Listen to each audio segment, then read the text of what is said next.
New York City, the world capital of culture and industry. Here among the towering skyscrapers, civilization is guided by men of progress and the wonders of technology. But for all this industrial advancement, there is a price to pay: pollution, the unavoidable byproduct of today's society.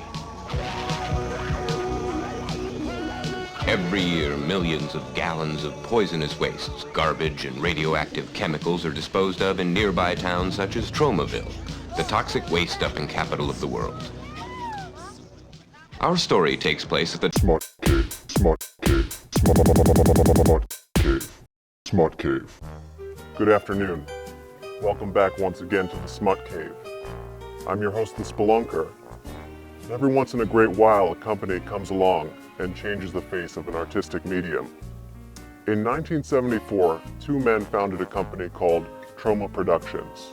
In the 40 or so years since then, they've produced, distributed, and created thousands of independent, sexual, horrifying, comedic, entertaining films, reshaping the nature of cinema. I'm here today with a man who is arguably the face of Troma Productions after the Toxic Avenger, Mr. Lloyd Kaufman. I'm trying to erase my browser history here. There's all this Grinder. Can you help me, Nick? Grinder. I don't want my wife to see. Just go into system settings, clear anal history. Thank you. All right. When did you get here, by the way? Minding my own, suddenly you're here with a thing on your head and... Lloyd, I'd like to talk Greetings to you. from Tromaville. I'm Lloyd Kaufman, president of Troma Entertainment and creator of the Toxic Avenger. I'd like to talk about this world we're in today, Troma Productions. Tromaville, we're here in Tromaville. We're in Tromaville. You've called Troma films their own genre. I haven't called. The Cinémathèque Française did, the American Film Institute did, the British Film Institute did, the Foot Fetishes of America called Troma et Genre. See how I pronounce it, French? Et genre, je parle français. I like that. Couramment. And speaking of genres, look who's here! It's Sergeant Kabukiman, NY. Come on in, Sergeant. Whoa! Sergeant Kabukiman, NYPD. Great, he's been drinking, unfortunately. He's fell off the wagon after we made the movie. But join us, Sergeant Kabukiman. Arigato.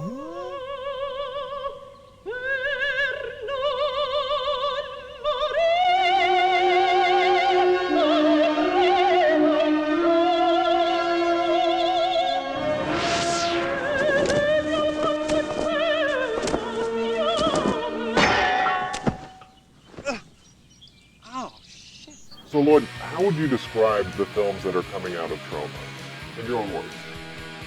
Well, I think the people who go to see a movie by Troma in a movie theater, they know they might love Sergeant Kabukiman NYPD, or they might hate blood-sucking freaks, but they know they will never forget Return to Nukem High Volumes 1 and Volumes 2. They know the people who watch Troma films, correct me if I'm wrong, Sergeant Kabukiman NYPD, they know that they're going to see something they've never seen before. They're going to go on a ride in the cinema, an adventure in the cinema that they've never had before. And I think what has also contributed to the great footprint that Troma has left on the landscape of movie making is the fact that we have combined many genres in one movie. For example, Romeo and Juliet. There's a police genre, there's sex, there's the gore genre, there's Shakespeare, it's in iambic pentameter, Shakespeare's meter. In other words, it's a Cuisinart. The typical Troma movie like Troma's War, Terra Firma, the Return to Nukem High Volume 2 now that we're editing, these are potpourri. Would you say Troma exists in opposition to the mainstream media? I don't think we're in opposition to the mainstream media. I think that we are movies of the future. We're the movies that the mainstream will be making 20 years from now. In other words, the movies that we made like Squeeze Play and Waitress and Stuck on You and The First Turn On, Vincent D'Onofrio's first movie, the movie we unfortunately turned down Madonna for, those movies preceded Porky's, you see? And then there was a whole wave of kind of raunchy, sexy comedies, but Troma was first. And the Toxic Avenger. How many movies have you seen, including RoboCop, where critics have said, the New York Times did, these folks must have seen the Toxic Avenger, right? That opened up. So Trey Parker and Matt Stone, where do you think they came from? They came from the loins of Troma Entertainment. The sky is blue and all the leaves are green. The sun's as warm as a baked potato. I think I know precisely what I mean when I say it's a spedoinkle day. And as I ride with my girl, she's my best friend in the whole world. James Gunn, the director who brought you Guardians of the Galaxy, Sergeant Kabukiman, NYPD. Guardians of the Galaxy, he made a speech on the set of Guardians of the Galaxy in which I had a huge cameo, 2 seconds, but he introduced me to the 3,000 people on that huge set, the prison set, and he said that he channels me when he's making a $200 million movie. When I say it's a happy go more goli lucky spadoinkoli day. So there's a pretty good footprint. We're movies of the future. That's the problem. You know, when you're ahead, it's very hard to get. How do you say? It's very hard to penetrate the hymen of the mainstream. And on the rare occasions when we, an independent movie studio, do penetrate the hymen of the mainstream, we are the ones, unfortunately, who get fucked. So it's a terrible business. It's very depressing. Someone has to penetrate that hymen. Well, Rupert, the problem is that you've got 5 or 6 giant conglomerates, and Amazon and Netflix. They're the ones who own the game. And the rules that used to protect the public against monopoly have pretty much been done away with.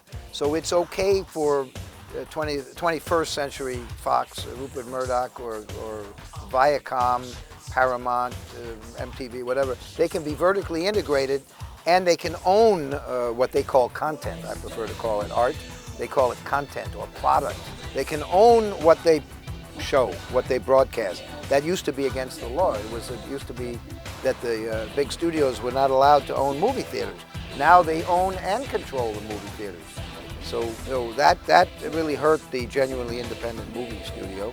And if you want proof of that, find me another independent movie studio that's 42 years old, other than Troma. Our next superhuman hero protects creatures in the ocean. Please give a warm Tromaville welcome to Dolphin Man.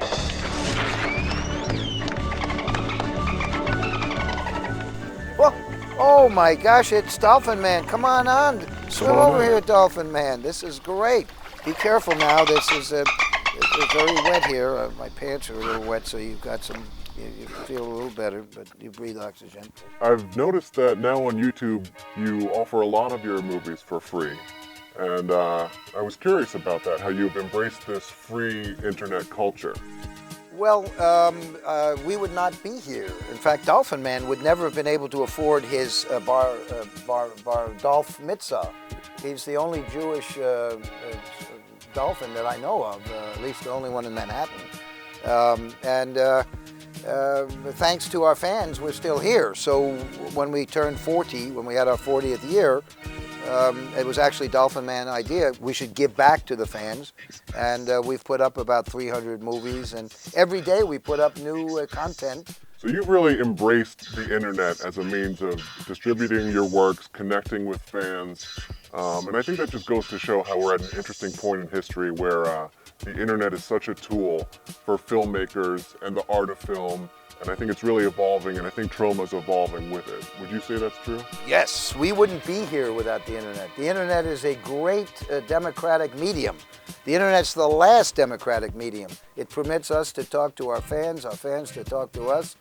It's the last level playing field, the last democratic medium, and there are evil forces, phone companies, Rupert Murdoch, Viacom.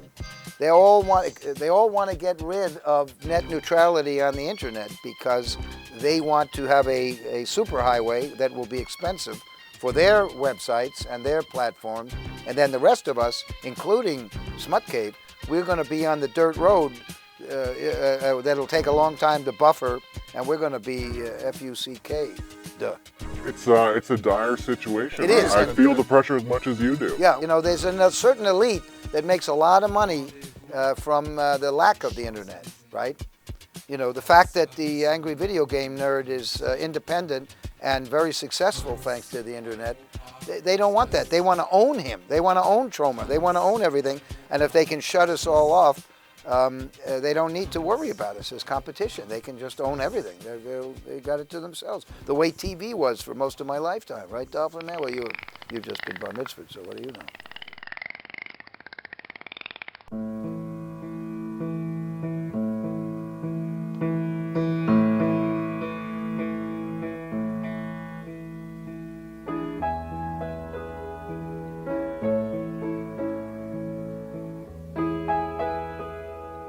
So then, what do you see in the future for Troma films?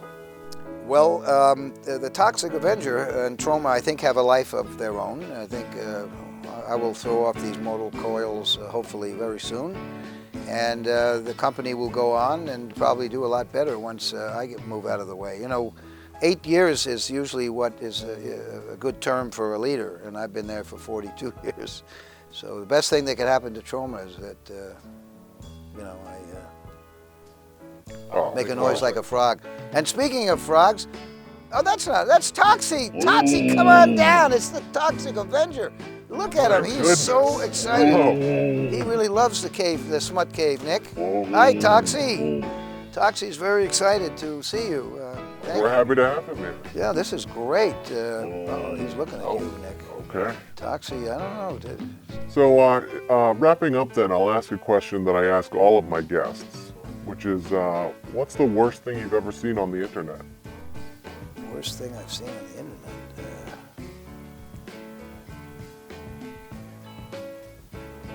Rosie O'Donnell, maybe? I don't know. What did other people say that they saw on the internet? Oh, various forms of pornography, mutilations. See, I don't go there. I don't. Right? We don't go there. Toxie's clean cut. You create your own visions of these things. Well, our movies are not really scary. They're comedy. They're satire. Actually, they're satire. That's what influenced the South Park guys. They were big Troma fans, and the violence they put in Cannibal the Musical is straight out of Troma. It's Grand Guignol. It's cartoon violence. There's a big difference, you know. When Daffy Duck gets squashed by a steamroller, you know, that's not real. And when Sergeant Kabukiman NYPD got squashed by a steamroller in his movie, people laughed. Nobody. But if you saw a real person, you know. But our stuff is cartoon violence. So it's a big difference between that and Spielberg's thing with the army. What was it? Where the people have their arms cut off and all that. E.T. Yeah. Well, in that case, Lloyd, let me thank you for bringing these visions to the people for so many years with Troma and all the movies you put out there and all the strange and exotic visions that you shared with these people and inspired so many people with what you've done. Well, thank you, Nick, and thank you to Smut Cave for, you know, I've been waiting 42 years to get on Smut Cave, and this really is the worst thing that's ever happened to me, I think, other than having to live on this unfair planet. And what's going to happen to this big blue marble of ours? I can't. The ocean, the Kuna Indians are going to get all inundated, and everybody's going to die. Toxic. This is horrible. I don't want to be on my life. This interview, I understand it now. My life is wasted. I'm wasted. Toxie, what are you doing? Why don't want this mop? Oh, Toxie, you're traumatized. No, Toxie. Oh, no. I have nothing to live for. I hate my life. I just want to die.